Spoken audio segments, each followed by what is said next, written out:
এই ছেলে, এখানে তোমাকে আর একটা কথা বলে রাখছি, তুমি মনে রেখো। তুমি কথাকে উল্টে ধরিও না। আজকে তুমি ঢাকা সাভারের কথা উল্টে ধরেছ, তোমার ভুল হয়েছে, তুমি ভুল শুনেছ। আমি বলেছি টিভিতে আন্তর্জাতিক খেলা, ক্রিকেট, ফুটবল দেখা তো বহু দূরের কথা। আমি বলেছি আন্তর্জাতিক খেলা টিভিতে দেখা তো বহু দূরের কথা, আন্তর্জাতিক খেলার গল্প যেখানে চলে সেখানে বসে থাকাও হারাম। দেখি কোন মায়ের বেটা এই ফটোকে উল্টে ধরতে পারে। আর তোমার বাড়ির উপরে, 5 তলা বাড়ির উপরে অনেকগুলি পতাকা, তার একটা হচ্ছে ব্রাজিলের পতাকা। তুমি ব্রাজিলকে চিনো কে? তুমি কি ব্রাজিলকে চিনো কে? আচ্ছা, তুমি কি কোনোদিন ভেবেছো ব্রাজিলকে? আচ্ছা, তোমার বিদ্যা তো নেই, তোমার কি একটু বুদ্ধিও নেই? তুমি কি মানুষই নও? রাজশাহী চাঁপাইনবাবগঞ্জের ভাষাতে তুমি কি অমানুষ? তোমার ভিতরে কি কোনো মানবতাই নেই? ওরা ইহুদি, ওরা খ্রিস্টান, ওরা ইহুদি, ওরা খ্রিস্টান।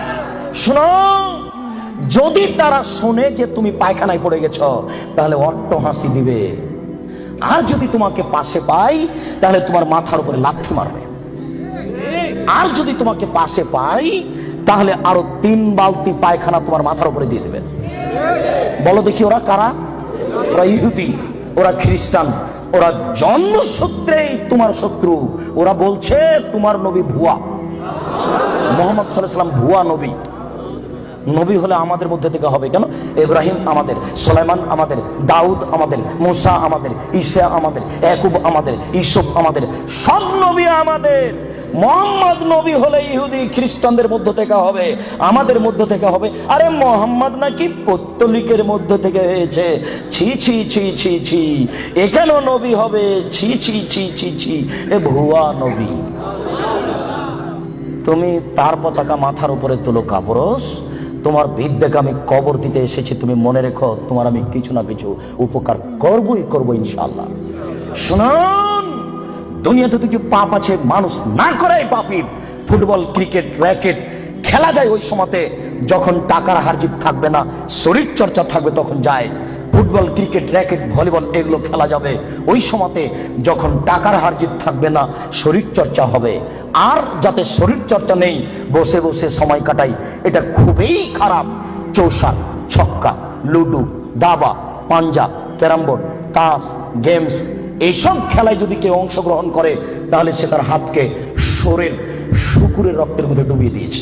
মুহাম্মদ সাল্লাল্লাহু আলাইহি ওয়াসাল্লাম বলেন, মান লাইবা বিনারদি শির ফাকাদাত খালায়াদাহু বিদামি খিনজির। কেউ যদি চৌসার, ছক্কা, লুডু, দাবা, পাঞ্জা, ক্যারাম বোর্ড, তাস, গেমস এই ধরনের খেলায় অংশগ্রহণ করে সে তার হাতকে শরীর শুকুরের রক্তের মধ্যে ডুবিয়ে দিয়েছে। তুমি সাবধান থাকো।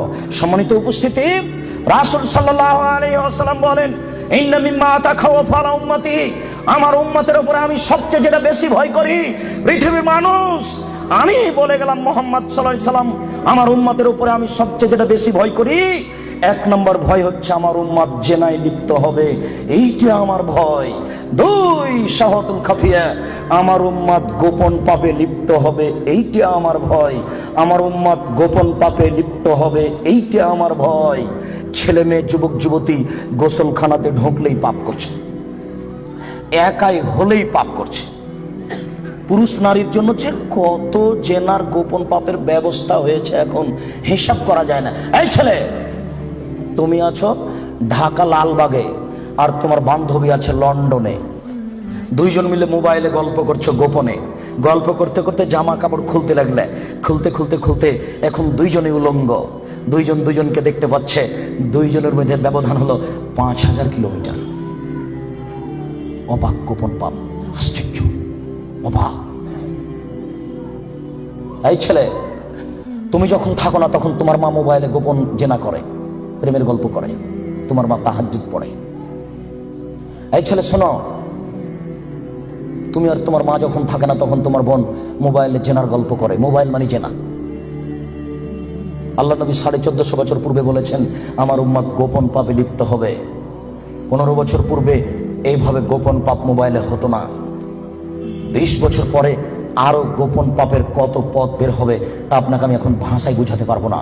মুহাম্মদ সাল্লাল্লাহু আলাইহি ওয়াসাল্লাম বলেছেন আমার জীবনে বড় ভয়, 1 আমার উম্মত জিনায় লিপ্ত হবে, 2 আমার উম্মত গোপন পাপে লিপ্ত হবে।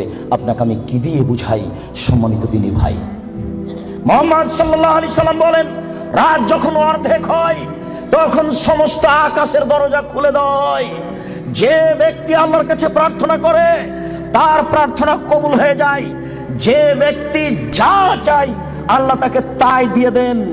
যে ব্যক্তি বিপদে পড়ে বলে আল্লাহ আমাকে বাঁচাও, আল্লাহ তাকে বাঁচিয়ে দেন। ইল্লাল বাগিন বে ফারজেহা, তবে যার জেনার সম্পর্ক আছে তার কথা কবুল হয় না। এই ছেলে শোনো, তুমি ম্যাট্রিক পরীক্ষা দিয়েছো, আল্লাহর কাছে প্রার্থনা করছো, আল্লাহ আমার রেজাল্টটা ভালো করে দাও, আল্লাহ আমার রেজাল্টটা ভালো করে দাও, আমাকে গোল্ডেন দাও। আর তোমার মা তাহাজ্জুদ পড়ার পরে চোখের পানি ঝরিয়ে বলছে, আল্লাহ আমার ছেলেটাকে একটা ভালো রেজাল্ট দাও, গোল্ডেন দিয়ে দাও আমার ছেলেকে। এইভাবে তোমার মা রাতের অন্ধকারে চোখের পানি অঝর নয়নে ঝরিয়ে কাঁদছে। তুমি যখন থাকো না তখন তোমার মা মোবাইলে প্রেমের গল্প করে।